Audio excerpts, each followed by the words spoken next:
But I think the world of the club, the Buck family, and when it is possible for me to share information with you as fellow collectors, I enjoy doing that. Don't know half as much as I sometimes think I do. So already today I've learned some things about the Bucklocks series that I did not know, and I'll share those with you a little bit as we get going. You have a question? No, but that's great that you're still learning. That Well, gives me hope.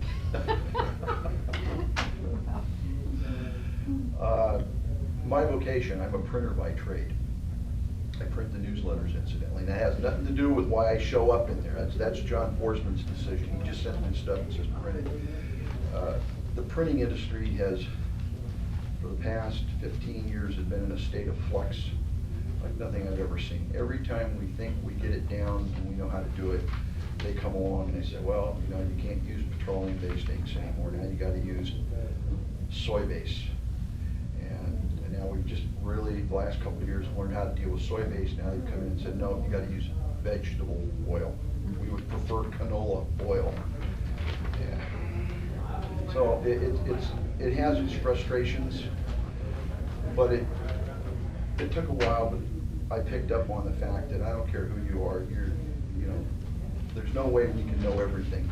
So you need to have an open mind. There's always going to be things coming up that you're going to learn more. And that holds very true with the Buck Knights. Perhaps even truer in some instances, because for a number of years,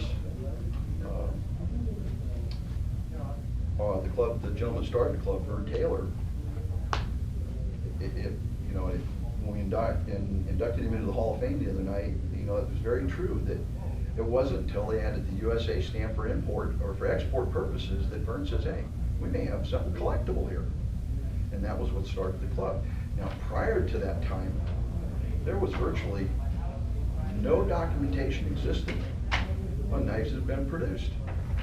So we have to fall back on people like Howard, who just left in this class, who's been associated with the Buck, knowing the Buck family for many, many years. And he's able to relate to different instances because he knew the family. And he bought a lot of these knives, and of course, as he bought them, they would explain to him.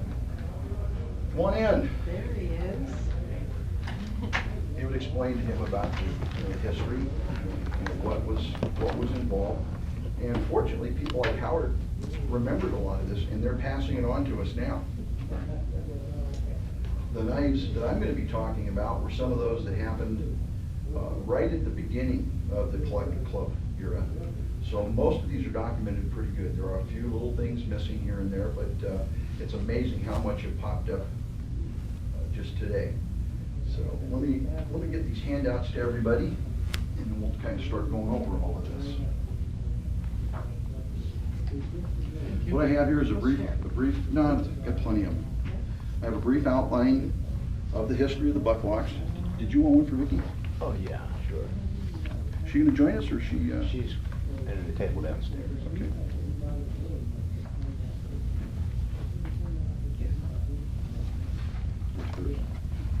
That's fine.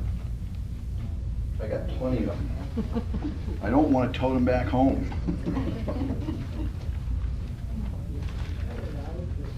We have an outline here, a basic, a real brief history outline of the knives.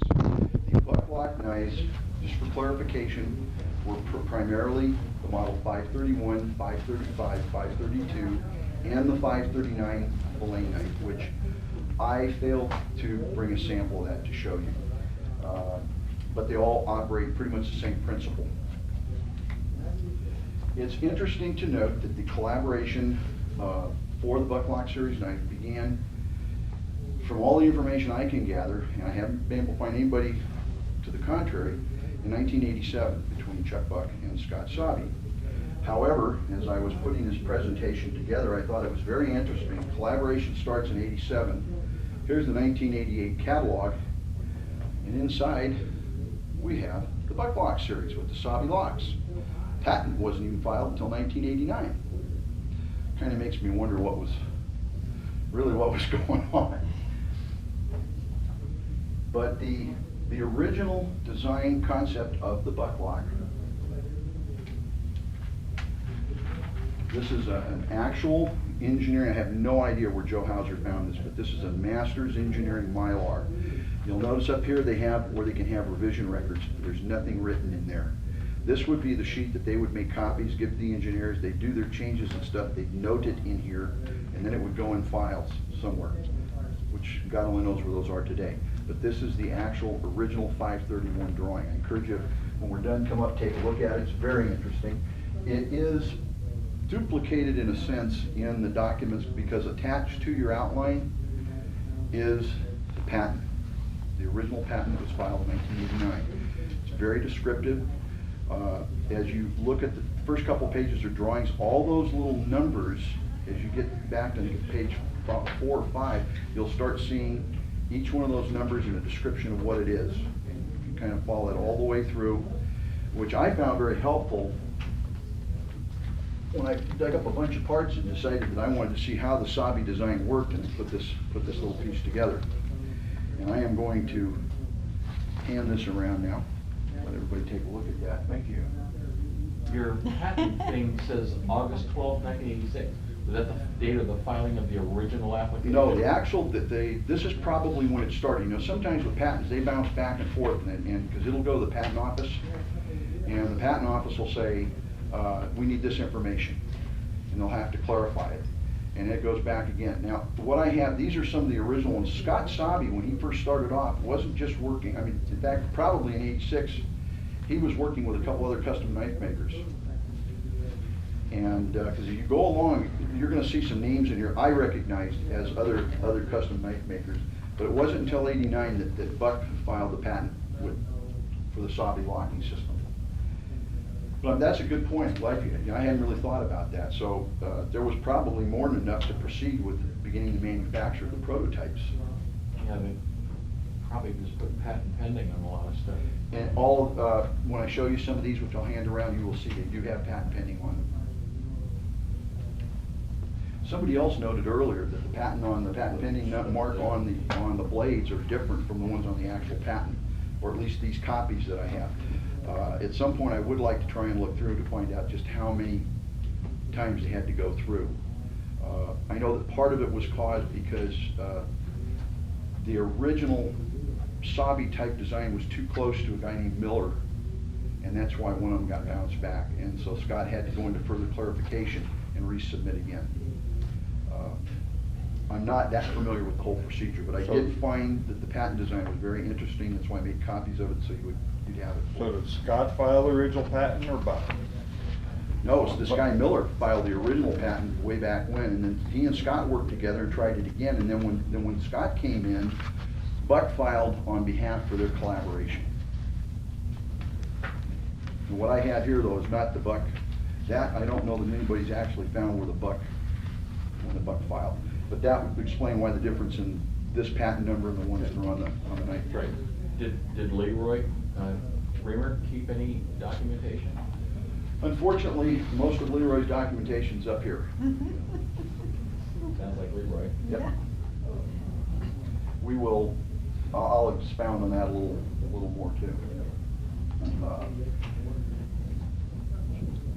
So that's being, okay. So everything was proceeding just fine. And the True Blue, the fish locker, the Model 539, was the first knife that kind of went into production, and they were getting out. And of course, you know, that Buck was down El Cajon, which is very close to San Diego, and San Diego has a lot of fishing fleets that go out. Do you want me to go get one? You have one? Sure. Please. Do you mind if I carry on? And no, go ahead. Okay. If any of you have been around commercial fishing vessels, these guys hit their fillet knives, and boy, about as fast as you can blink, they have gutted a fish. And is their practice, they get done, and they're usually by the gun wall or the railing or something, and they take the knife, pop, hit it against that, and knock all the crud off, and then they're right back into the next fish. The Sabi design is such. This is very unique, but here is your typical Buck lockback design. So you have a You have this insert, you have a spring, you have your locking mechanism, rocker rivets, typical lockback style blade. Now you notice you don't have these pieces in a Sabi, you just sort of have one spacer. This cam was permanently anchored in here, the spring in the ball, and the blade would then fit over that, the other half the frame would be fitted to it. And the Sabi lock worked on it. Was everybody able to see all this? The Sabi lock worked on a principle, and I'm going to use this latest Scott Sabi knife just to kind of show you this. Because some of the ones I have here are a little loose and I don't want anybody getting cut here. By pressing up on the mechanism, the blade is released. Now this is a later model. Some engineering changes were made. This knife does not have the problem that was inherent in the original knives. And that what would happen, when you go back and you look at this, this notch is almost vertical, almost straight up. Well, if you took a knife and you hit it and the horizontal angle was just right, the inertia would push the blade up out of the locking mechanism and could allow it to start closing on its own. And one or two of these fishermen, as I was told this by Vern Taylor, had hit that, the blade came around and nicked him on the finger. Now, fortunately, nobody was badly hurt or anything, but they came back and said to Vern, we need to look, you better look at this, there is a potential problem. So Vern came back, the engineers started looking at it and trying to figure out what they could do. Leroy was he was brought in to try and figure out how to resolve the problem. Scott Sabi was brought in trying to figure out how to resolve the problem, and they were working on this. In the meantime, Charlie Gregory, who was Buck's premier marketing man, had gone to the SHOT Show back east. I think it was back east that year. And Charlie was instrumental in really getting Buck in with a lot of the big stores, Cabela's, places like that. Well, Buck had done all his advertising in 1988 for these knives, and these stores had started placing big orders, and there were no knives. Production had kind of been put on hold until they figured out what the issue was. One of these chain buyers, obviously somebody with some clout, approached Charlie. Charlie knows it. Charlie, what's the problem? Where are our knives? Charlie proceeded to demonstrate what the problem was. A few minutes later, Charlie was let out of the show with his hand all wrapped up, bleeding like a stuck pig, because he had hit the thing that had come around and had just about taken him to the bone on 3 fingers. At which point, I understand all production, that was it. We've got to resolve it. It stopped. They just closed it down. And you can't blame them. I mean, the liability here could be tremendous. The previous class, one of the gentlemen sat here and said, don't companies, not just Buck, but don't they test their knives to see what the stresses would be? And you know, normally they do. They test to see how much strength it takes to break them this way, this way, this way. But who would ever think to say how much strength would it take to bend it back the opposite way? And because of the nature of that design, just hitting it the right way, release all the pressure in the locking mechanism, allowed the blade to swing back around. The resolution, which came about just about the same time that Charlie cut himself real bad, was that by simply taking this little notch on the cam and moving it forward, as I understand, about 15 degrees, allowed the locking mechanism to still work, but it wouldn't release when you hit it on the back like that. Fix the problem. And when we're done, I invite you to come up, and you'll notice when you push this one, it doesn't just go straight up, it kind of comes forward a little bit. Has a very solid, it takes a little bit of pressure to push it. In fact, why don't I hand it around? Everybody can just kind of try that.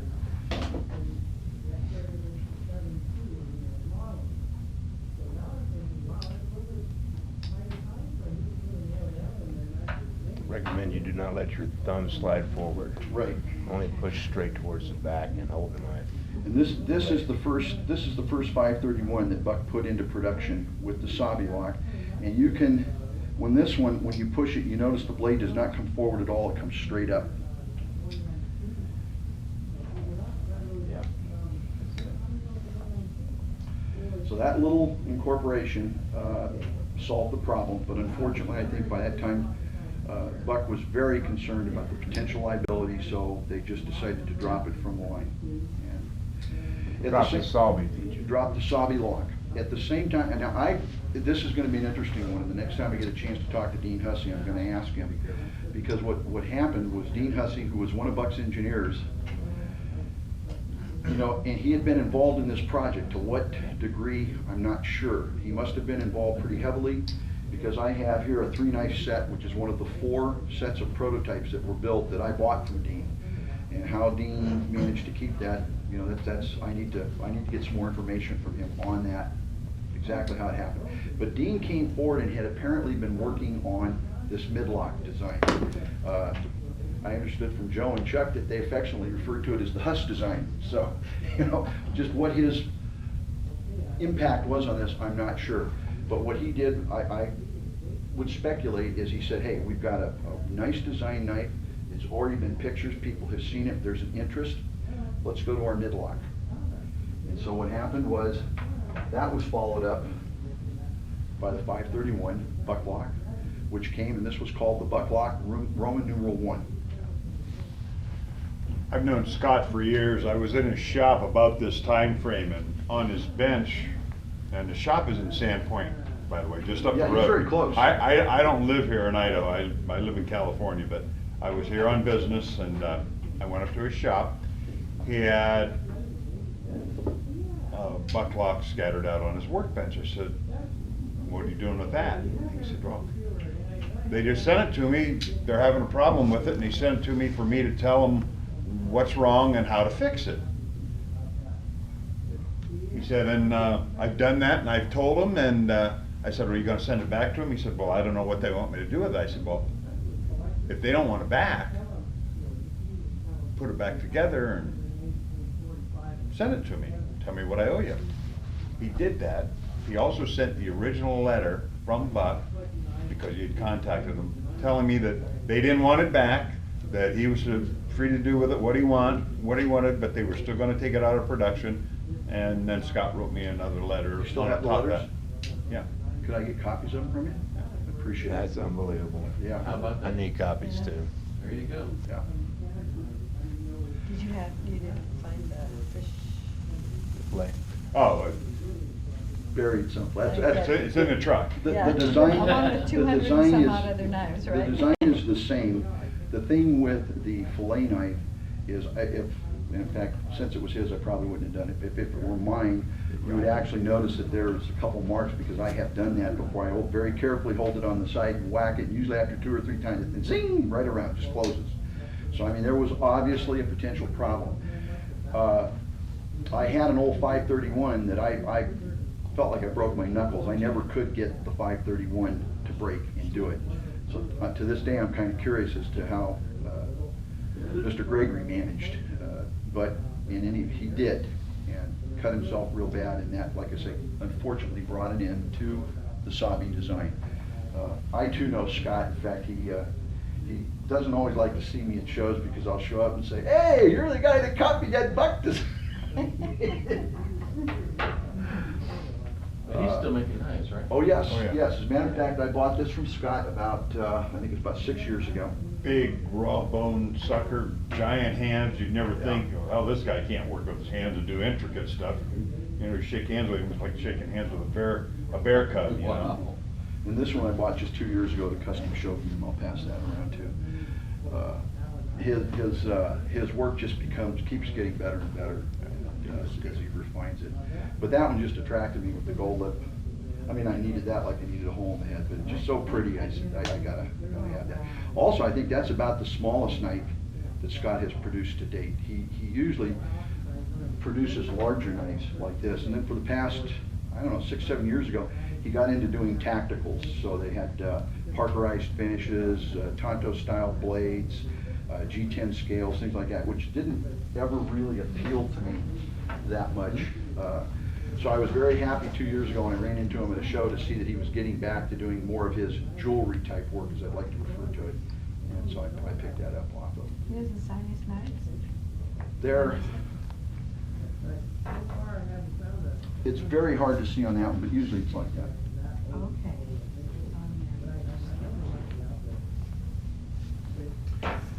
So Buck did meet with some success with the Bucklocks series.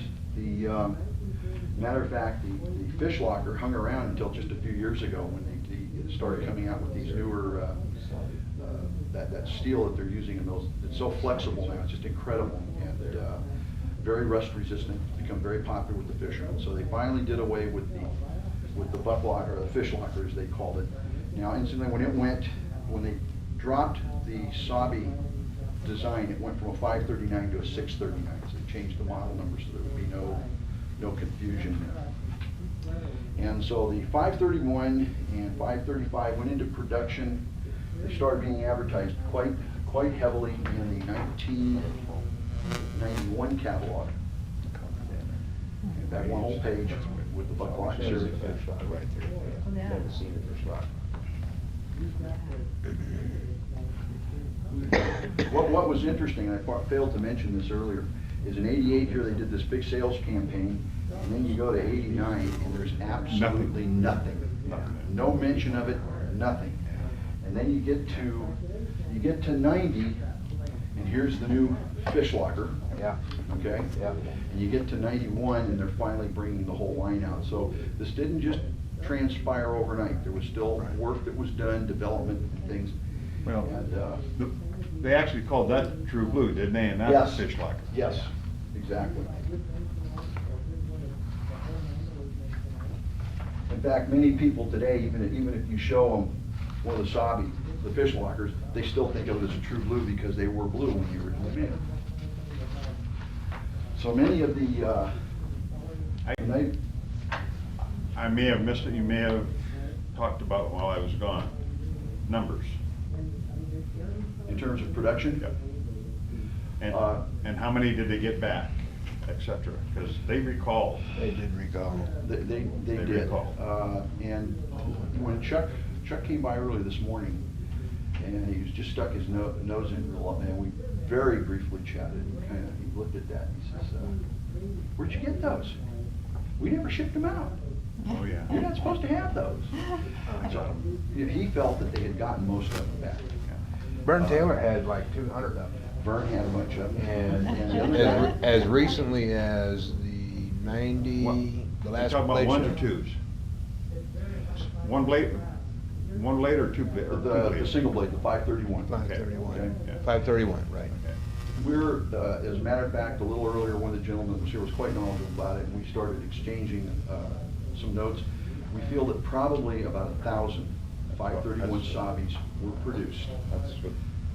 excluding the 500 club nights. Now, what was very interesting is that John Forsman indicated, and this is the first time I'd ever heard this morning, John said that before Vern would send him the knife, he sent him a letter.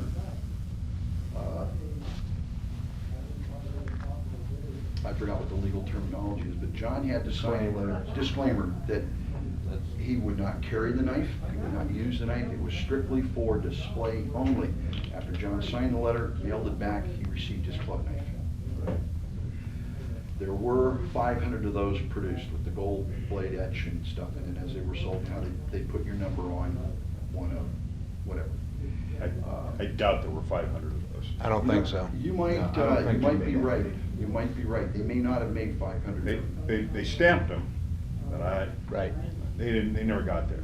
Well, I know that from, I think Vern told me there was 200 of them. is that it? I think Vern told me, I think that's right. Vern told me About there were 1,200 total then? 200 of the club knives made. Okay. 200. I came up with the 500 because when they went to the Bucklock design, when Buck started the club, Buck company support was 500 knives a year. And that's why many of us who joined after the first few years, we were able to contact Joe Hauser or Vern, and we could get them because they still had the knives. I mean, we only didn't even have 500 members yet, but they had built 500 knives. You know, there were two of them at that swap last night. 2 first-year Sabi knives. I never saw that. Yeah, there were. Also, some of the nice Damascus 112. Damascus 112 was there too. Yeah, that gentleman had a whole, when he He first did opened have up, all he his had the club whole nights. series of the He club did. nights. He did. Yeah. So, Is that, and I don't know that much about collecting yet, but is that common? I've been hearing this for the last couple of days about numbers, and in actuality, they were less than stated? good question. Buck, the Buck Company ran the Buck Collectors Club until 1998. Every year, Buck would produce 500 collector club knives. In 1999, when the club took over, not having Buck's resources, the newsletter would come out, there was an order form, you filled it out, you put your club number, you mailed it in. We would make as many club knives as were ordered. With a few extra. Yeah, in fact, just at the We last generally one, make we 10 decided to up it to 10 overs, 10 because or we 20 always or have something. people coming in later on that do want to buy the knife. So that part of it has changed a little bit.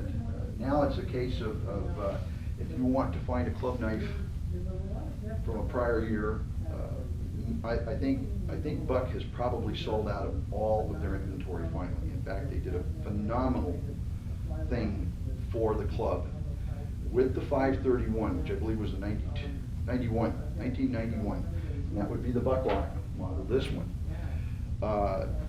Last year, they determined that they had nearly 100 of these things left in inventory. So in their store, they put them out, $100 with a membership to the club. The only way you could buy it was to sign up in the club, and I think they finally sold out of the last one last week. But Chuck used that as a sales incentive to get people to join the club, and I think it was an excellent idea. But that never, unfortunately, the 531 just never grew in tremendous popularity, never took off. So once they came out officially in '92, by 1993, '94, I mean the 535, the two blade, it just didn't fly, and this thing got discontinued the following year. And then in '94, the 531s were pretty much, I don't think they were making them on the production line. They still had parts to assemble some. They started making them in commemorative sets to get rid of the last of them. But by '94, '95, you didn't find any more 531s. The 532 hung around the longest. This was officially discontinued, I believe, in 1998. They discontinued the 532. However, fortunately because I know that this gentleman saw for both 532 collectors, it also happens to be one of Chuck's favorite knives. So each year,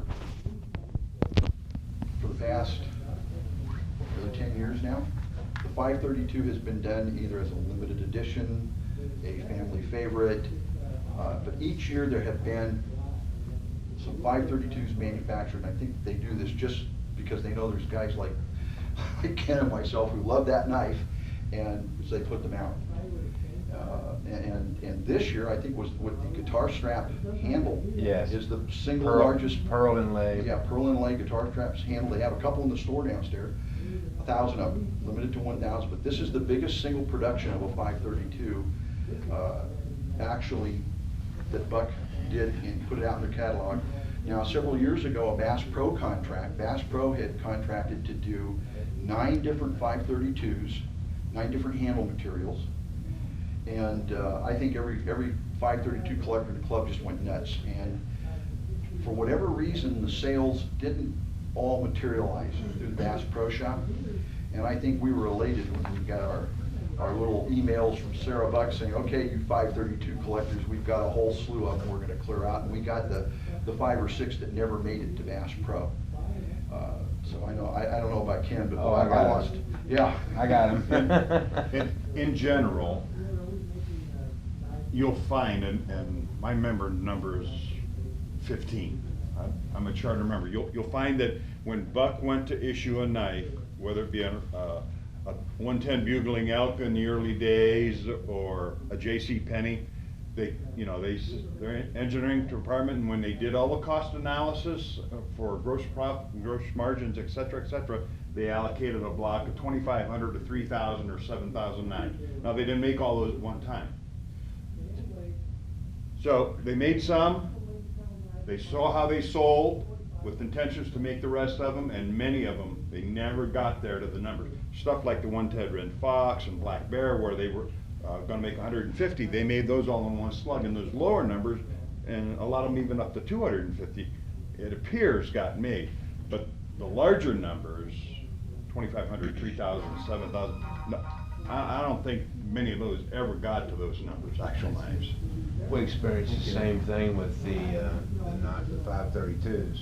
Yeah. Because they were supposed to make 250 or something like that. That's right. Of each one of the 9 or 10 different ones. I thought there was one more. Nine versions. Nine different- versions, nine different $250. guns, 250 of each.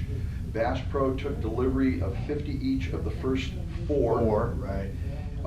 And then, for whatever reasons where it broke down, all of a sudden, 50 to 100 knives Yeah. became available through the store to club members, stuff like that. And not all quantities were made. And not all, no, there were not 250 of There any were- one of them. There were only like 46 or something of the Mastodon or Yes, something like the that. Mastodon, I believe, was the lowest one in production. The beautiful India Sandbar Stag Sandbar Stag. was only like 120, 125.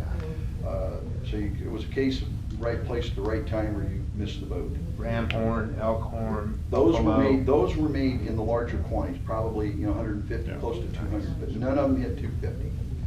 So that about kind of concludes my presentation on this, but I How many welcome, how many 532s you think got up? in the Sabi, Yeah. Salvi? Oh, we know how many that was. They only made 4. Yeah. I know where 2 or 3 of them are. I got 2. I got 2 of them. Well, I'll take one. Well, it has to be more. Supposedly. I know there aren't Joe? very many, but I know I got 2 at home. there were 4, and it's interesting that you make that comment.